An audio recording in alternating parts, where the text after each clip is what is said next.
Today we're going to be talking about skin theory. We're going to go over the functions of the skin, how it's all put together, pigmentation and sunscreen, and the types of skin you might encounter. Okay, dermatology is the study of skin, its structure, functions, diseases, and treatment. So derma is skin, ology is study of. Aesthetics. This is when we do facials, cleaning, toning, moisturizing, protecting, and enhancing the skin. Okay, as we've learned before, the skin is the largest organ of the body, covers the entire body, and protects us. Okay, 6 basic functions. Sensation, so we can feel heat, cold, touch, pain, etc. Regulates our temperature, permits certain things to pass through it, protects us, eliminates sweat, salt, and waste from the body, and secretes sebum. So excretes sweat, secretes sebum.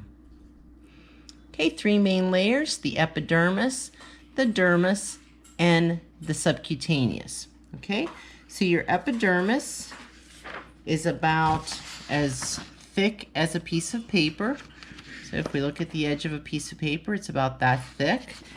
And the dermis, which is known as the true skin, is about as thick as 25 sheets of paper. You can see the difference. Okay, and the subcutaneous is our fat layer. Okay, outermost protective layer, the epidermis, is known as the cuticle or scarf skin. There's no blood vessels, but there are nerve endings. So think of a paper cut. It hurts, but it doesn't bleed. And it consists of 5 layers of cells inside that one layer, as thick as a sheet of paper. Okay, so the layers. Okay, we're going to start down here at the bottom. The stratum basale or the stratum germinativum. So basal is basement layer, or germinativum is like when you plant a seed and you watch it germinate and start to grow. So this is where our skin starts to grow, is from that layer. It is composed of round cells. Then they start getting some of the liquid that's inside of it, which is called the natural moisturizing factor, starts getting squished out of it as it's moving its way up. And so then the cells are spiny looking, stratum spinosum. Then it gets squished out a little bit more and it looks like grains of rice, stratum granulosum, grain-like cells. Then this layer is only present in your soles and your palm, stratum lucidum. It's a clear layer, and that's what makes our skin thicker in those 2 places. And then when the cells finally make it to the top, they're in the stratum corneum. They've been hardened, and these are the dead, flat skin cells that we shed. Okay, it's the lowest or deepest layer, stratum basale. Cell growth occurs and the cells are pushed to the surface of the skin. Okay, the keratinocytes transport cholesterol to the stratum corneum, so as it works its way up to form the NMF, the natural moisturizing factor. So again, these cells are all plump and juicy, and the NMF keeps getting squished out as it gets up. When you get to the stratum corneum, the natural moisturizing factor is still there, but it's on the outside of the cells. So when we do a mechanical exfoliation with a granular scrub, we're taking the keratinized cells off. When we use a chemical exfoliant, we're dissolving the natural moisturizing factor that's on the outside of the cells and is now kind of sticky, holding those dead cells together. We're stripping that off. So together, we can get rid of those dead skin cells that make our skin look dull and not so great. So the faster your cells can get from here to here and be shed off, the better your skin is going to look. Okay, the melanocytes produce melanosomes containing melanin that give color to the skin. So you've got melanocytes in this layer, and you've got it in the top layer of the dermis. We're going to be talking about that. So this is where you get your skin color. Okay, again, the melanocytes, they produce melanin, they increase in size and branch out if exposed to UV. So you get tanner when you're out in the sun, you get darker. So that's what's happening. They're increasing in size because they've been exposed to UV light. Okay, you've got basic melanin, what you're born with, and then hyperpigmentation, whether you get tan or you get dark spots on your skin, and that's a result of external factors like sunlight. Okay, the stratum spinosum, which is the next layer, this is the spiny looking cells. They have absorbed melanin, and they're just the layer right above the stratum basale or the stratum germinativum. Okay, so some of that NMF is getting squished out and they're starting to get spiny looking. The stratum granulosum, again, more of it has been squished out of there, and keratinization's beginning, so they're starting to die and harden. And with the creation of keratin, as they keratinize, that's where the protection begins. So these down here are kind of vulnerable, but as they get up here, they become harder and more of a protective layer. Stratum lucidum, again, it's only in those two places, the palms and soles, and it's a clear layer, and it just helps protect us there. Okay, they're also called squamous cells due to their flat scale-like appearance, and again, it makes that skin thicker in those two places. Stratum corneum, it's the toughest layer. This is where we're trying to shed these cells, so through facials, through facial scrubs, through washcloth, anything like that, through chemical means, we're trying to get those off as quickly as we can, which stimulates this down here to produce more cells more quickly, making your skin look better. All right, it's protected by the acid mantle. During puberty, to get from here to here is 12 to 19 days. Midlife, it's 28 to 35 days. And when you're an older person, it's up to 90 days. So that's why people's skin, you know, you can see the aging. It doesn't look as good as they get older. Okay, your dermis. Okay, it's mostly composed of keratinized cells. It's known as the dermis, derma, corium, cutis, or true skin. It's alive, 25 times thicker than the epidermis, and it's made up of connective tissues such as collagen and elastin. So that's what gives us our elasticity to make our skin look better.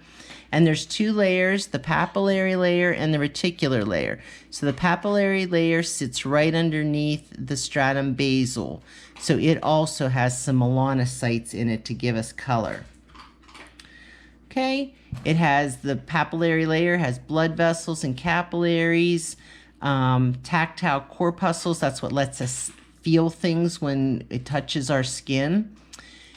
Now this is where everything happens. The reticular layer is in contact with the subcutaneous layer, that's the fat layer, and this is where our collagen, our elastin, our sudoriferous, our sebaceous glands, our sensory nerves, blood vessels, erector pili muscles, the biggest part of our hair follicles, everything's in this layer, the reticular layer. So that's why this is called the true skin.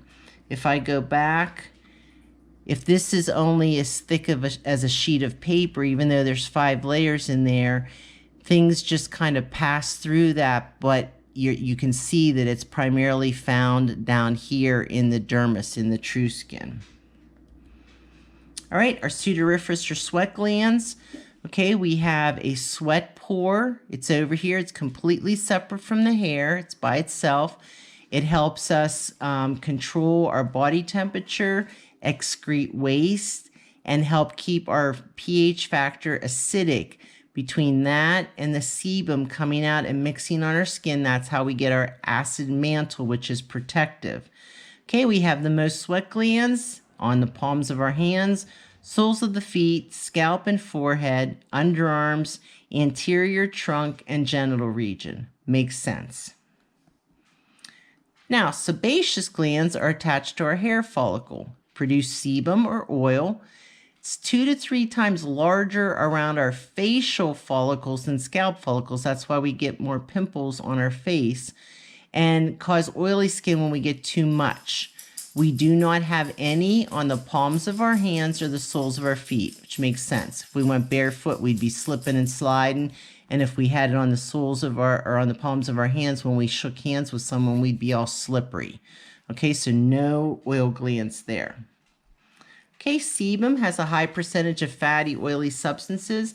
And again, the acid mantle when our sebaceous glands and our sudoriferous glands mix on the surface of our skin, keeps our skin smooth, prevents dirt and grime from entering, keeps it from getting dry and chapping, and protects against bacteria. Okay, subcutaneous, also known as fat, also known as adipose tissue. Okay, it's below the dermal layer. It's down here. It's a protective cushion. It's a shock absorber for our bones. It gives shape and contour to our body, and it's composed of fatty and loose connective tissue. Okay, it contains blood vessels, large blood vessels that get nourishment to the skin and nerves. It also has sense organs so we can feel things and nerves that respond to pain. All right, melanin, melanocytes. There's 2 kinds of melanin. We've gone over this before. Eumelanin, which is brown and black, and pheomelanin, which is red, yellow. So again, that would just depend. I'm going to say if you were from a very northern country, like maybe Sweden, you might have more of this. And if you're from a country that's farther south, like maybe South America, you would have more of this pigment in your skin because you need that protective layer against the sun. I always just think of it as most of you in our area have brown or black hair. Hardly anyone has blonde or red hair, and that's how I keep it separate in my head. Eumelanin. Okay, how much melanin we have is determined by our genes. Skin tanning is a result of accelerated melanin production to help protect us. SPF rating determines how long you can stay in the sun without burning. Apply sunscreen with an SPF of at least 30. Reapply every 2 hours. Wear protective clothing. Avoid surfaces such as water. And be aware that UVA and UVB can penetrate windows, windshields, clothing, and clouds. So a lot of times you'll get burnt much more rapidly on a cloudy day than a sunny day because you think that there's, nothing's going to happen. And it's been documented that your skin ages more quickly on the left side of your face here in America than on the right, because when you drive, that side of your face is exposed to the sun. Now, if you were over in Britain, for instance, it would be the right side of your face because their steering wheel's on the other side of the car. Okay, you have 4 different basic types of skin: dry, oily, normal, and combination. Okay, dry, peeling and flaking, chaps easily, fewer blemishes, not prone to acne. Now, I'm going to put a caveat in here that you can have oil dry skin, so you don't have sebaceous activity, but you can also have moisture dry skin. If you have moisture dry skin, it just lacks water. It can actually have lots of papules and pustules, yet be dry on the surface, but it needs water. Okay, oily and all over shiny look, rough texture, and you have more oil in the T-zone. So this one, you may be using a different cleanser here than here, a different mask here than here. So you target the areas accordingly. Normal's very rare. If you want to see normal skin, you probably want to look at a baby skin. That would be the most likely. You don't have blackheads, no blemishes. It's not oily. It's out there, but it's very rare. Combination, again, this is where you have a lot of oil in your T-zone and drier on your cheeks. This is the most common type of skin that people have, and again, you can target it accordingly to the different areas of the skin. You don't have to use the same product on the whole face. Okay, true or false? Dermatology is the study of skin, its structure, functions, diseases, and treatment. True. The skin is the second largest organ of the body. False. It is the largest. The functions of the skin include sensation, heat regulation, absorption, protection, excretion, and secretion. The three main layers of the skin are the subcutaneous, epidermis, and dermis. They're saying dermal, that's okay. The skin layer that has 5 layers of cell with differing characteristics is the epidermis.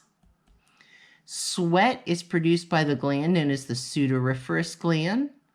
The layer of skin that acts as a shock absorber to protect bones is known as the subcutaneous. The American Academy of Dermatology recommends using a sunscreen with an SPF of at least 30.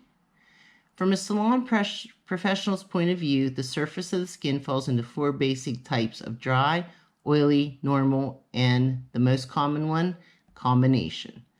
The skin type characterized by signs such as peeling and flaking is dry.